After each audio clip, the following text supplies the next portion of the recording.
Today we begin the book of Judges, reading Judges chapters 1 and 2. Let's read. Judges 1. After the death of Joshua, the children of Israel asked of Yahweh, saying, Who should go up for us first against the Canaanites, to fight against them? Yahweh said, Judah shall go up. Behold, I have delivered the land into his hand. Judah said to Simeon his brother, Come up with me into my lot, that we may fight against the Canaanites. And I likewise will go with you into your lot. So Simeon went with him.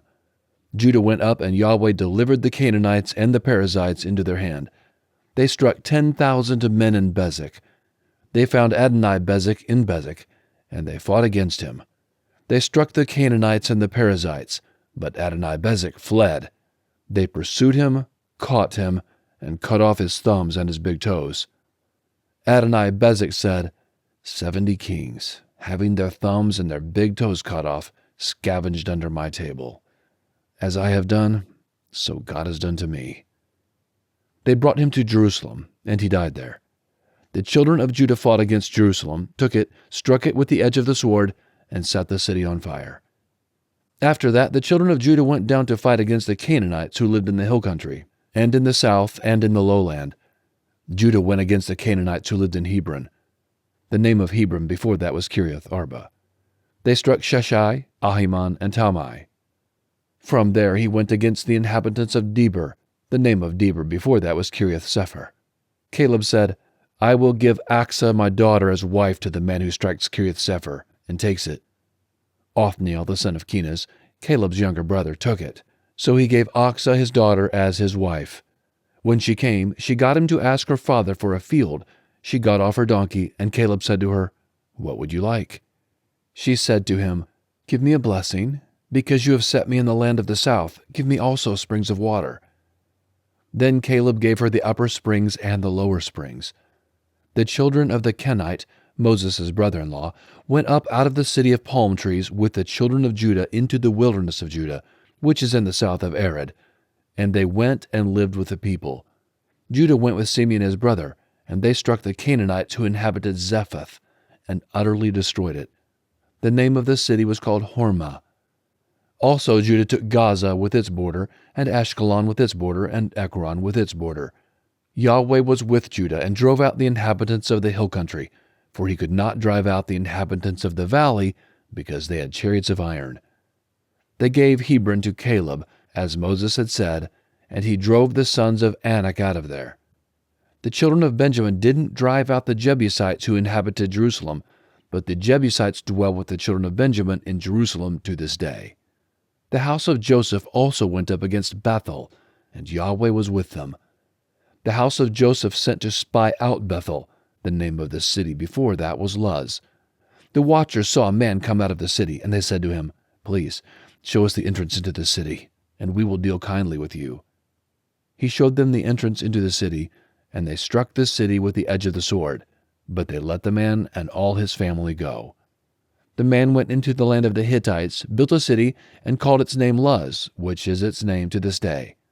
Manasseh didn't drive out the inhabitants of Beth-shean and its towns, nor Tanakh and its towns, nor the inhabitants of Dor and its towns, nor the inhabitants of Ibleam and its towns, nor the inhabitants of Megiddo and its towns. But the Canaanites would dwell in that land. When Israel had grown strong, they put the Canaanites to forced labor, and didn't utterly drive them out. Ephraim didn't drive out the Canaanites who lived in Gezer, but the Canaanites lived in Gezer among them. Zebulun didn't drive out the inhabitants of Kitron, nor the inhabitants of Nahalol, but the Canaanites lived among them, and became subject to forced labor. Asher didn't drive out the inhabitants of Akko, nor the inhabitants of Sidon, nor of Alab, nor of Achzib, nor of Helba, nor of Aphek, nor of Rehob. But the Asherites lived among the Canaanites, the inhabitants of the land, for they didn't drive them out. Naphtali didn't drive out the inhabitants of Beth-Shemesh, nor the inhabitants of Beth-Anath, but he lived among the Canaanites, the inhabitants of the land. Nevertheless, the inhabitants of Beth-Shemesh and of Beth-Anath became subject to forced labor. The Amorites forced the children of Dan into the hill country, for they would not allow them to come down to the valley. But the Amorites would dwell in Mount Heres, in Ajalon, and in Shaalbim. Yet the hand of the house of Joseph prevailed, so that they became subject to forced labor. The border of the Amorites was from the ascent of Akrabim, from the rock, and upward. Judges 2. Yahweh's angel came up from Gilgal to Bochum. He said, I brought you out of Egypt, and have brought you to the land which I swore to give your fathers. I said, I will never break my covenant with you. You shall make no covenant with the inhabitants of this land. You shall break down their altars. But you have not listened to my voice. Why have you done this? Therefore I also said, I will not drive them out from before you, but they shall be in your sides, and their gods will be a snare to you. When Yahweh's angel spoke these words to all the children of Israel, the people lifted up their voice and wept. They called the name of that place Bochum, and they sacrificed there to Yahweh. Now when Joshua had sent the people away, the children of Israel each went to his inheritance to possess the land.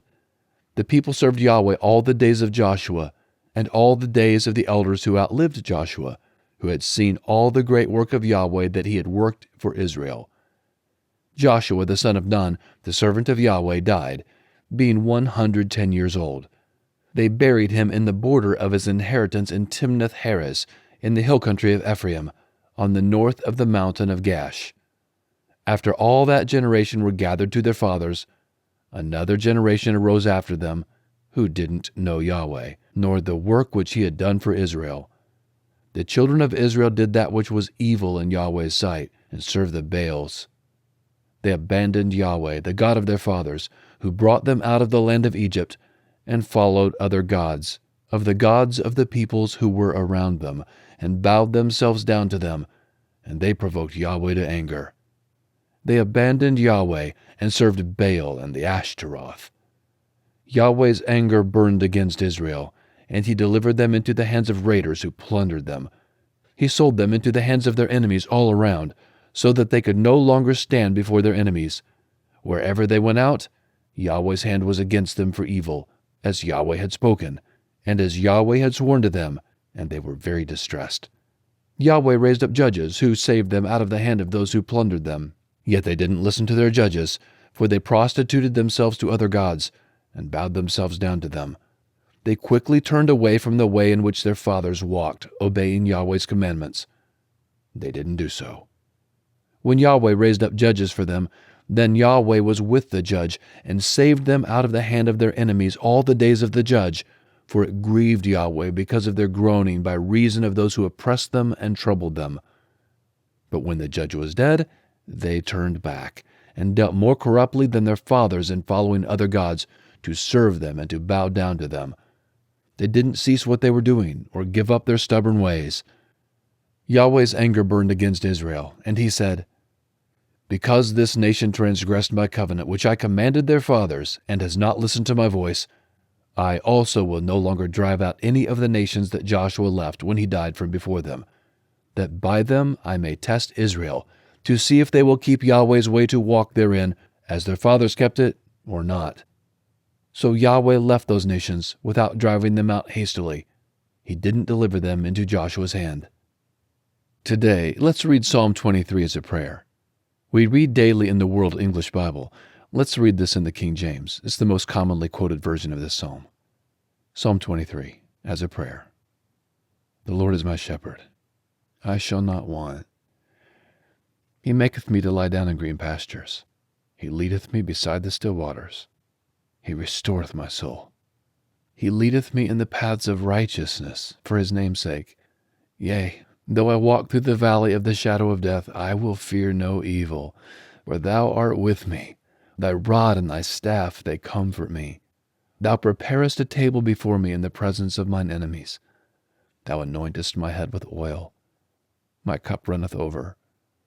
Surely goodness and mercy shall follow me all the days of my life, and I will dwell in the house of the Lord forever. If this reading was a blessing to you, would you please like it? Have an awesome day.